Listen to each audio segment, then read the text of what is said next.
दाऊ दयाल महिला महाविद्यालय में शिक्षा शास्त्र विभाग में विशिष्ट बालक विषय पर एक सेमिनार का आयोजन विभाग अध्यक्षा प्रोफेसर विनीता गुप्ता के निर्देशन में किया गया, जिसमें लगभग M.A.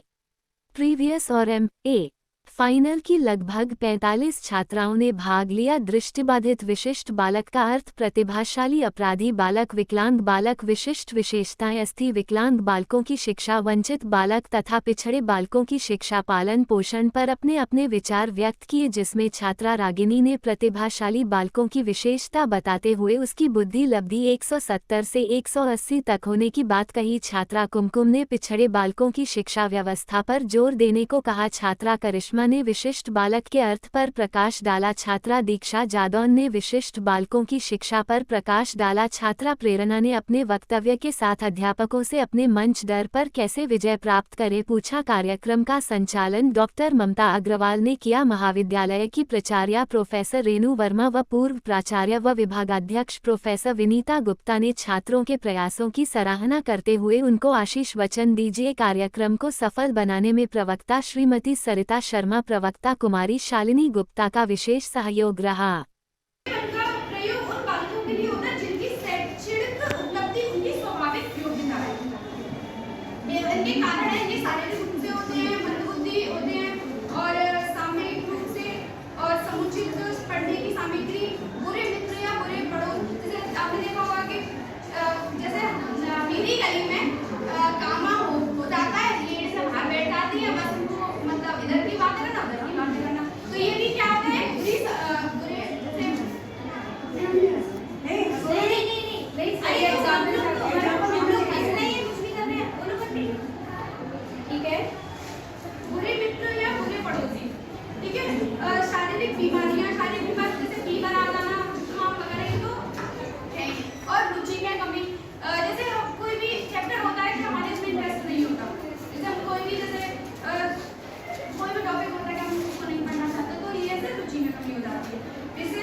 जीवन के प्रति निराशा दिखती है, सोचने समझने की शक्ति में कम होती है। पिछले वालों को ना सोचने समझने की शक्ति बहुत कम होती है, मानसिक रूप से अस्वस्थ होते हैं। इनकी बुद्धि लब्धि 90 से कम होती है, 90 या 90 से कम। देश की क्षमता के बल पर शैक्षिक उपलब्धियों में विद्यालय स्तर पर स्थान प्राप्त करते हैं या किसी क्षेत्र में स्थान प्राप्त करते हैं, जैसे कि IAS, PCS की प्रतिभाशाली बालक ही करते हैं, डॉक्टर, इंजीनियर की प्रतिभाशाली बालक ही करते हैं। किसी भी विषय को बहुत तेजी से सीखते हैं, दिए गए कार्य को काफ़ी लगन से भी करते हैं। प्राय उच्च बुद्धि लब्धि वाले बालकों को प्रतिभाशाली बालक भी कहा जाता है, जिनकी बुद्धि लब्धि 130 या उससे ऊपर हो सकती है। ये एवं किसी भी क्षेत्र विशेष में उच्च योग्यता रखते हैं। ये प्रतिभाशाली बालक जैसे कि शारीरिक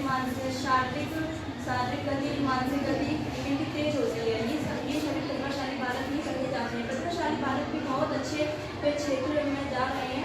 आज के शिक्षा विभाग के वो सब बधाई के पात्र हैं कि बहुत कम समय में, थोड़े समय का टाइम था आप लोगों को, 2 दिन ही मिले हैं आपको, और आप लोगों ने इतने अच्छे समय में ये पूरा सेमिनार आज ऑर्गेनाइज कराया। थोड़ा बस हमारा बैनर नहीं बन के आ पाया, वरना आज बैनर भी दिया हुआ था बनाने के लिए।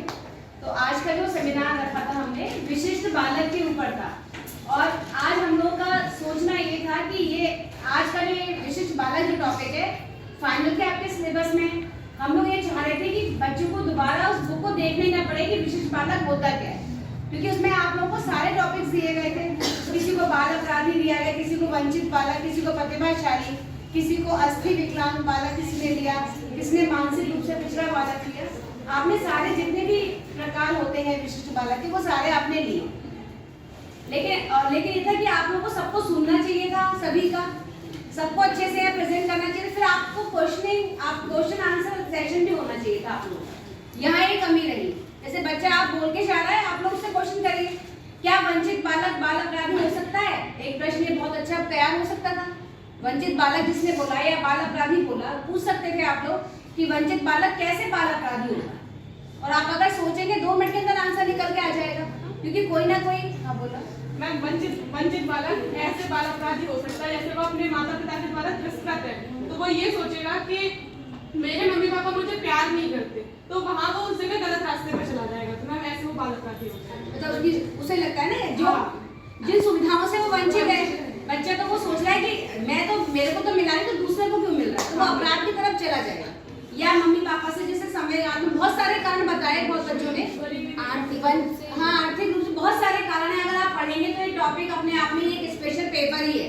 आप लोगों ने बीए में पढ़ा होगा तो बीए में तो ये मात्र एक टॉपिक है, एक चैप्टर है, लेकिन एमए में पूरा पेपर है और बहुत आसान भी नहीं है, बहुत टफ भी नहीं है। और आप लोग इसमें करना चाहेंगे तो बहुत अच्छा सा कर सकते हैं। तो मेरा सिर्फ सजेशन आप लोगों के लिए आज के लिए ये है कि मैं ये चाह रही थी कि ऐसे जैसे हम लोग दयालबाग में सेमिनार करते थे उस टाइप का आपका सिलेबस में जैसे सेमिनार प्रीवियस में तो ऐड हो जाएगा, फाइनल में भी नहीं है नंबर, तो प्रीवियस में तो मार्क्स ऐड करा देंगे इसके 5 नंबर का या 10 नंबर का एक सेमिनार ही करा देंगे। उसके मार्क्स आपके इंटरनल एग्जाम में आपको दिए जाएंगे जो फाइनल में आपकी जुड़ेगी।